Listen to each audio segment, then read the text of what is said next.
26-এ বিজেপির টার্গেট বাংলা, মাটি কামড়ে কেন্দ্রীয় নেতৃত্ব, এক গুচ্ছ কর্মসূচি রয়েছে ভোটের বাংলায় প্রচারে মোদি শাহ।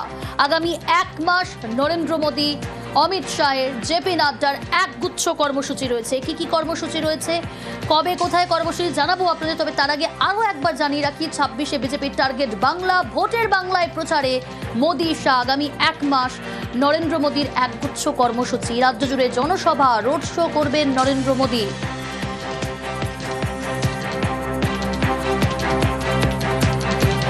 সভা করবেন জেপি নাড্ডা, অমিত শাহ।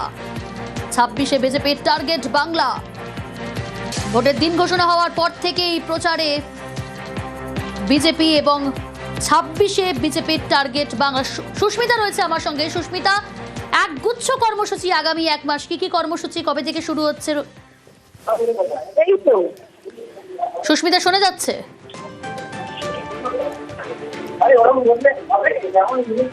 সুস্মিতা, শোনা যাচ্ছে?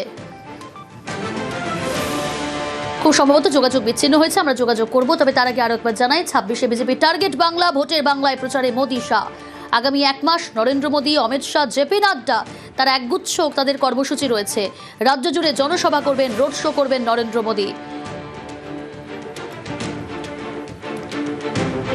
ভোটের বাংলায় প্রচারে মোদি শাহ। আগামী এক মাস নরেন্দ্র মোদির কর্মসূচি, রাজ্য জুড়ে জনসভা করবেন, রোড শো করবেন নরেন্দ্র মোদি। 8টি রোড শো সভা করবেন অমিত শাহ। ভোট প্রচারে জনসভা করবেন নীতিন নবীন, সভা করবেন জেপি নাড্ডাও। আরো ডিটেল জানাবে সুস্মিতা রয়েছে আমার সঙ্গে সরাসরি। সুস্মিতা, 26-এ বিজেপির টার্গেট যে বাংলা এবং এক গুচ্ছ আগামী এক মাস কর্মসূচি রয়েছে, কি কি কর্মসূচি রয়েছে?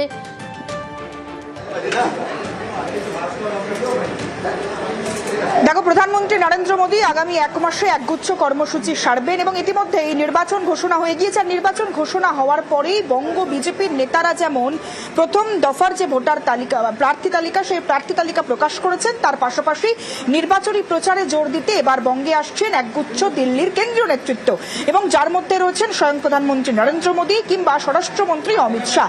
ইতিমধ্যে যেমনটা বিজেপি সূত্রে খবর, আগামী এক মাসে প্রচারে ঝড় তুলতে এ রাজ্যে আসছেন প্রধানমন্ত্রী নরেন্দ্র মোদী। 14টি জনসভা এবং রোড শো মিলিয়ে মোট 14টি কর্মসূচিতে যোগদান করার কথা রয়েছে তার। এছাড়া কেন্দ্রীয় স্বরাষ্ট্রমন্ত্রী অমিত শাহ, তিনি এ রাজ্যে আসবেন। জনসভা এবং রোড শো মিলিয়ে মোট 8টি কর্মসূচিতে যোগদান করবেন তিনি। এছাড়াও বিজেপির সর্বভারতীয় সভাপতি নীতিন নবীন, তিনি আসবেন এ রাজ্যে, জনসভা করবেন রোড শো। সুতরাং গোটাটা মিলিয়ে বিজেপির সর্বভারতীয় স্তরের যারা নেতৃত্ব, তারা যেমন আসবেন, তার পাশাপাশি ভিন রাজ্যের নেতা, বিজেপির অন্যতম মুখ, অন্যতম বিজেপির বলা যায় যে দাপুটে নেতা যোগী আদিত্যনাথ, তারও আসার কথা রয়েছে এ রাজ্যে এসে তিনি জনসভা এবং রোড শো মিলিয়ে মোট 7টি কর্মসূচিতে অংশগ্রহণ করবেন নির্বাচনী প্রচারের ক্ষেত্রে। সবটা মিলিয়ে বিজেপির কেন্দ্রীয় নেতৃত্ব যেমন এই মুহূর্তে ফিক্সড করে দিয়েছে, লক্ষ্য বেঁধে দিয়েছে, টার্গেট 26-এর নির্বাচনে বাংলাকে জয়। সেই জয়ের লক্ষ্যে যেমন এ রাজ্যের রাজ্য নেতৃত্ব আমরা গত 6 মাস ধরে দেখেছি, নির্বাচনী প্রচার যেমন তারা সেরেছেন, জনসংযোগ সেরেছেন। এর আগেও আমরা দেখেছি প্রধানমন্ত্রী নরেন্দ্র মোদী, তিনি গত 2 মাস ধরে পরিবর্তন সংকল্প সভা, পরিবর্তন সংকল্প যাত্রার সূচনা সভা কিংবা তার শেষ সভা অর্থাৎ সমাপ্তি সভা, সেটা রায়দিঘি থেকে আরম্ভ করে ব্রিগেডের ময়দান, গোটাটাই কাঁপিয়েছে বিজেপির কেন্দ্রীয় নেতৃত্ব। সেই একই রকম ভাবে বিজেপির কেন্দ্রীয় শীর্ষস্থানীয় নেতৃত্ব নীতিন নবীন, অমিত শাহ কিংবা জেপি নাড্ডা, আগামী এক মাস তাদের এক গুচ্ছ অর্থাৎ ঠাসা কর্মসূচি রয়েছে। বেশ।